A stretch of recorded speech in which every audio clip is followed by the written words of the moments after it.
लेकिन पृथ्वीराज चौहान दिल्ली के शासक थे। तरावड़ी के मैदान में इन दोनों के मध्य युद्ध हुआ, जिसमें पृथ्वीराज चौहान की जीत हुई और मोहम्मद गौरी भाग गया। 1 साल के बाद फिर से उसने भारत पर आक्रमण किया और उसमें उसकी जीत हुई। कन्नौज के राजा जयचंद ने भारत पर आक्रमण करने के लिए मोहम्मद गौरी को उकसाया था और उसकी सहायता भी की थी, क्योंकि स्वाभाविक है, बिना हमारे ही बीच छिपे हुए गद्दारों की सहायता के ये आक्रमणकारी हमारे यहाँ सफल नहीं हो सकते थे। खैर, पृथ्वीराज चौहान की इस हार के साथ दिल्ली पर मोहम्मद गौरी का शासन हो गया। कुछ इतिहासकार कहते हैं कि मोहम्मद गौरी ने भारत पर 18 बार आक्रमण किया, जिसमें 17 बार उसकी हार हुई है और अंतिम 18वें बार वो जीत गया। मोहम्मद गौरी ने अपने एक दास को दिल्ली का गवर्नर नियुक्त कर दिया। इस दास के वंश ने भारत पर शासन किया। यही दास वंश के शासन के रूप में माना जाता है। भारत पर मुसलमानों के कई वंशों ने शासन किया। भारत में अंतिम शासन मुगल वंश का रहा। मुस्लिम शासकों में धार्मिक कट्टरपन की भावना बहुत ज़्यादा थी।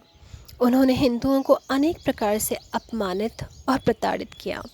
उनके शासनकाल में हिंदुओं के सारे पूजा स्थल गिरा दिए गए, उनके सारे धार्मिक ग्रंथों को जला दिया गया और उनकी महिलाओं को अपमानित किया गया।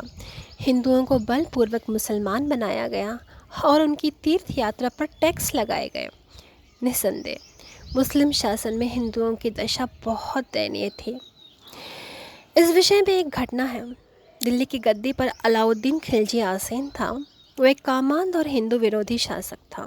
उसको पता चला कि चित्तौड़ के राजा रतन सेन की रानी पद्मावती बहुत सुंदर है। उसने उसे बलपूर्वक पाने के लिए एक विशाल सेना के साथ चित्तौड़ के किले को घेर लिया। ऐसा घेरा बहुत समय तक चला। किले के अंदर राजपूत वीरता से डटे रहे, बहुत दिन डटे रहे। अपनी बात न बनती देखकर अलाउद्दीन खिलजी ने एक चाल चली।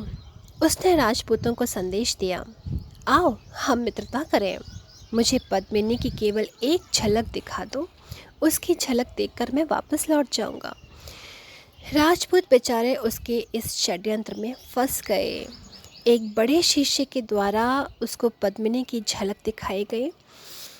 बाद में राजा रतन सेन अलाउद्दीन को छोड़ने किले से बाहर आया, जहां उसे बंदी बना लिया गया। अलाउद्दीन ने राजा को छोड़ने के बदले पद्मिनी की मांग रखी, लेकिन यह मांग राजपूतों द्वारा ठुकरा दी गई। लेकिन फिर पद्मिनी ने राजा को छुड़ाने का काम अपने हाथ में लिया और बादशाह को संदेश भेजा, मैं तुम्हारे पास आने को तैयार हूँ, लेकिन मेरे साथ मेरी सैकड़ों दासियाँ आएंगी। तुम्हें मिलने से पहले मैं अपने पति राणा से मिलूंगी और उसके सामने उसके सुहाग का चूड़ा तोड़ूंगी और उसके बाद मैं तुमसे मिलूंगी। अलाउद्दीन ने पद्मिनी की इस शर्त को मान लिया। राजपूतों के पास लोहारों के 2 लड़के थे, जो छोटी आयु के थे और बहुत सुंदर थे। राजपूतों ने उन्हें पद्मिनी की तरह सजाया और पद्मिनी के वस्त्र पहनाए। एक डोली में लोहारों के साथ इन लड़कों को बिठाया गया और उसमें छेनी, हथौड़े आदि औजार रखे गए। शेष डोलियों में दासियों के स्थान पर 2-2 सैनिक बिठाए गए। डोली उठाने वाले भी सैनिक थे। प्रत्येक डोली को 4 सैनिकों ने उठाया हुआ था। सबके शस्त्र डोलियों में रखे हुए थे। राजा के शिविर में जाकर लोहार के लड़कों ने राजा की बेड़ियां काट दी और साथ में आए सैनिकों ने मुस्लिम सेना पर आक्रमण करके अपने राजा को मुक्त करा लिया। अब युद्ध और अधिक देर तक टाला नहीं जा सकता था। राजपूत वीरों ने केसरिया वेश धारण किया, अपने माथे पर तिलक लगाया और सभी युद्ध करते करते शहीद हो गए। युद्ध में राजपूतों की निश्चित हार का संदेश मिलने पर महारानी पद्मिनी सहित हजारों राजपूत वीरांगनाओं ने अपना पूर्ण श्रृंगार करके अपने आप को आग के हवाले कर दिया। राज्य परिवार में से केवल एक राजकुमार को जीवित छोड़ा गया ताकि वंश परंपरा आगे बढ़े। युद्ध में विजयी हुआ अलाउद्दीन खिलजी किले में दाखिल हुआ। उसने एक रोती हुई दासी से पूछा, पद्मिनी कहाँ है? दासी ने चिता से राख की एक मुट्ठी उठाई और उसे हवा में उड़ा दिया और कहा, वह तो चली गई। दुष्ट खिलजी का षड्यंत्र नाकामयाब हुआ और वह लज्जित हुआ वापस चला गया। इस घटना से साबित होता है कि मुस्लिम शासन में हिंदुओं की स्थिति कितनी खराब थी। मुग़ल बादशाह बाबर ने सन 1526 में भारत पर आक्रमण किया। उस समय इब्राहिम लोधी दिल्ली का शासक था। पानीपत के मैदान में इन दोनों के मध्य युद्ध हुआ। इस पानीपत की पहली लड़ाई में बाबर विजयी हुआ और इब्राहिम लोधी हार गया। दिल्ली की गद्दी पर मुग़लों का शासन हो गया। उस समय चित्तौड़ की गद्दी पर महाराणा संग्राम सिंह आसीन था। उसका विचार था कि बाबर लूट मार करके वापस अपने देश चला जाएगा, परंतु ऐसा हुआ नहीं, क्योंकि बाबर वापस जाने के लिए नहीं आया था। इसलिए दोनों के बीच युद्ध निश्चित हो गया। दोनों में युद्ध हुआ। राजपूत बहुत वीरता से लड़े, लेकिन बाबर के युद्ध कौशल ने, उसके तोप खाने ने और उसके भाग्य ने कहिए कि युद्ध का परिणाम उसके पक्ष में कर दिया और महाराणा संग्राम सिंह हार गए। बाबर के बाद उसका बेटा हुमायूं शासक बन गया, परंतु कुछ समय बाद बंगाल के शासक शेर शाह सूरी ने उसे हरा दिया और वह भारत छोड़कर चला गया। शेर शाह सूरी एक योग्य शासक के साथ साथ एक उदारचित्त इंसान था। जनता के भले के लिए उसने कुछ कार्य किए हैं। जीटी रोड, जो देश की सबसे लंबी सड़क है, उसने बनवाई थी। कुछ समय बाद वह भी मर गया। उधर हुमायूं सक्रिय हो रहा था और उसने पुनः दिल्ली का शासन प्राप्त कर लिया। हुमायूं भी काफ़ी उदार विचारों का इंसान था। उसके बाद उसका बेटा अकबर गद्दी पर बैठा। वो काफ़ी दूरदर्शी शासक था। हिंदुओं से उसने मित्रता के संबंध स्थापित किए और लगभग सारे भारत पर अपना शासन किया और कई राजपूत राजाओं के साथ उसने वैवाहिक संबंध बनाए। सारे भारत में उसका विरोध करने का साहस किसी में नहीं था, लेकिन चित्तौड़ का शासक इन सबसे अलग था। चित्तौड़ मुग़ल शासन के सामने नहीं झुका। अकबर ने चित्तौड़ पर हमला कर दिया। उदय सिंह उस समय वहाँ के शासक थे। उसका पालन पोषण एक जैन परिवार में हुआ था और उसकी प्रवृत्ति बिल्कुल अहिंसक थी। चित्तौड़ को छोड़कर उन्होंने उदयनगरी वासियों और चित्तौड़ की सुरक्षा का भार जयमल और फत्ता नाम के दो भाइयों के हाथ में सौंप दिया, परंतु वे भी चित्तौड़ को बचा न सके। चित्तौड़ पर मुग़लों का शासन हो गया। उदय सिंह के बाद उनके बेटे महाराणा प्रताप मेवाड़ के शासक बने। एक दिन महाराणा प्रताप और उनके भाई शक्ति सिंह का किसी विषय पर झगड़ा हो गया। नाराज होकर शक्ति सिंह अकबर से मिल गया। अकबर तो यही चाहता था। उसने शक्ति सिंह को अपनी सेना में एक उच्च पद देकर रख लिया, लेकिन कुछ समय पश्चात अकबर और महाराणा प्रताप के मध्य हल्दी घाटी के मैदान में युद्ध हुआ। युद्ध के मध्य मुग़लों ने महाराणा प्रताप को घेर लिया और उनकी जान खतरे में थी। तभी उनका एक सरदार भाला राव उनकी सहायता के लिए आया और उसने झपट का महाराणा प्रताप के घोड़े से उनका ध्वज और राजचिन्ह उतार दिया और महाराणा प्रताप को शीघ्रता से वहां से जाने के लिए कहा।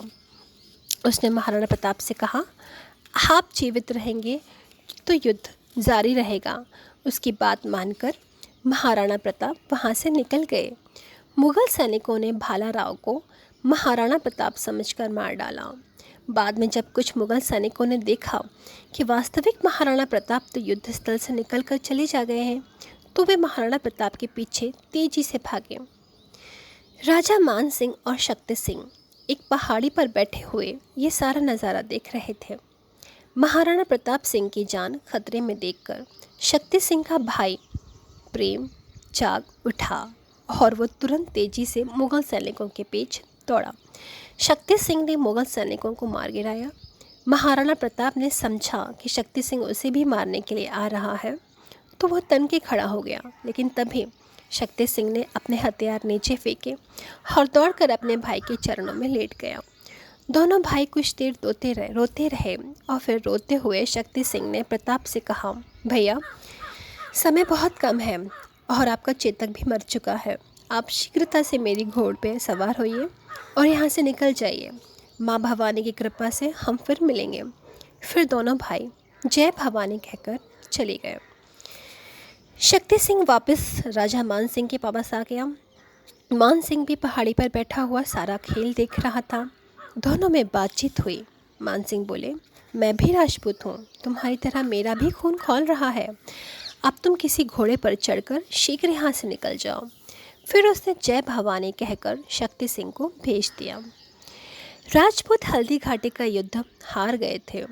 अकबर ने फिर भी महाराणा प्रताप का पीछा नहीं छोड़ा और मेवाड़ के सभी किले जीत लिए। महाराणा प्रताप जंगल में छिपते छिपाते अपने आप को बेचारे बचा रहे थे। उनकी दशा अच्छी नहीं थी। सभी सैनिक उन्हें छोड़कर चले गए थे। ऐसी स्थिति में महाराणा ने तंग आकर अकबर से मित्रता करने की सोची और इस आशय एक पत्र अकबर को भिजवा दिया। महाराणा का वह पत्र अकबर के दरबार में पहुंचा। पत्र पाकर अकबर का सारा दरबार खुशी से झूम गया। सभी दरबारी अपने बादशाह को उनकी सफलता पर बधाई देने लगे। अकबर के दरबार में पिथौरा राय नामक एक हिंदू युवक भी था। हिंदुत्व और महाराणा प्रताप के प्रति उसके मन में अत्यंत श्रद्धा थी। वो महाराणा प्रताप का प्रशंसक था। वह इस अवसर पर चुपचाप बैठा रहा। कुछ दरबारियों ने उसे बधाई न देने का कारण जाना। पिथौरा राय ने उनसे कहा, पहले मुझे पत्र दिखाओ। उसे पत्र दिखाया गया। पत्र देखकर उसने कहा, ये पत्र नकली है, जिसे आपके या प्रताप के किसी शत्रु ने लिखा है। अपनी बात को सत्य सिद्ध करने के लिए उसे कुछ समय दिया गया। पिथौरा राय जानता था कि वह पत्र असली है। अपने घर जाकर वो खूब रोया। फिर उसने महाराणा प्रताप को एक पत्र लिखा, जिसमें लिखा, आज हिंदू धर्म का ध्वज केवल आपके ही कारण लहरा रहा है। यदि आप भी हिम्मत हार गए तो यह ध्वज गिर जाएगा। हिंदू समाज का पतन हो जाएगा। मैं आपको और अधिक क्या लिखूं, क्योंकि देश धर्म की लाज आपके हाथ में है। बस थोड़ी हिम्मत और रखिए, थोड़ी हिम्मत और रखिए। यह पत्र उसके एक विश्वास पात्र सेवक के द्वारा महाराणा प्रताप को भिजवाया गया। पत्र पढ़कर महाराणा प्रताप काफ़ी सोच में पड़ गए। राणा दरबार का एक दीवान था जिसका नाम भामा शाह था। महाराणा प्रताप की आर्थिक स्थिति उसे छिपी नहीं थी। वो अपना सारा धन लेकर महाराणा प्रताप के पास आया और अपना सारा धन उसके चरणों में रख दिया। उस धन से पुनः सेना का गठन किया गया और महाराणा प्रताप ने मुगलों के एक किले पर आक्रमण करके उसे अपने अधिकार में ले लिया। यह समाचार अकबर के दरबार में पहुंचा, जिससे महाराणा प्रताप के पत्र के असली होने की बात स्वयं ही समाप्त हो गई और उस पत्र को नकली मान लिया गया। धीरे धीरे महाराणा प्रताप ने अपने सभी दुर्ग मुगलों से जीत लिए, वापस ले लिए, परंतु चित्तौड़ का दुर्ग नहीं जीत पाए। बहुत ही कठिन हालात में भी देशभक्ति की भावना अपने में बनाए रखना और स्वतंत्रता संग्राम को जारी रखना एक ऐसा अद्वितीय बलिदान है, अनुपम देश सेवा है, जिसके लिए महाराणा प्रताप को हमेशा हमेशा याद किया जाएगा और उनका नाम इतिहास के पन्नों में स्वर्ण अक्षरों में चमकता रहेगा। महाराणा प्रताप के परिवार और चित्तौड़ दुर्ग के विषय में काफ़ी कुछ प्रसिद्ध बातें हैं, जैसे चित्तौड़ का दुर्ग अद्वितीय और अजेय जाना जाता था। इसके विषय में एक कहावत प्रसिद्ध थी, गढ़ तो चित्तौड़ गढ़ और सब गढ़ियाँ हैं, ताल तो भूपाल ताल और सब तलियाँ हैं। चित्तौड़ के राणा अपने आप को राजा नहीं कहलवाते थे। वहाँ के राजा तो भगवान एक शिवलिंग ही थे। राणा स्वयं को दीवान कहते थे।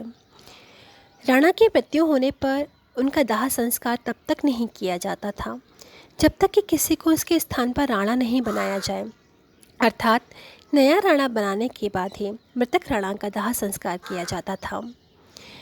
पहला राज तिलक परमात्मा शिव की पिंडी को किया जाता था और फिर तिलक करने का पहला अधिकार भील सरदारों का था। तो ये कुछ प्रसिद्ध बातें थी उस दौरान की।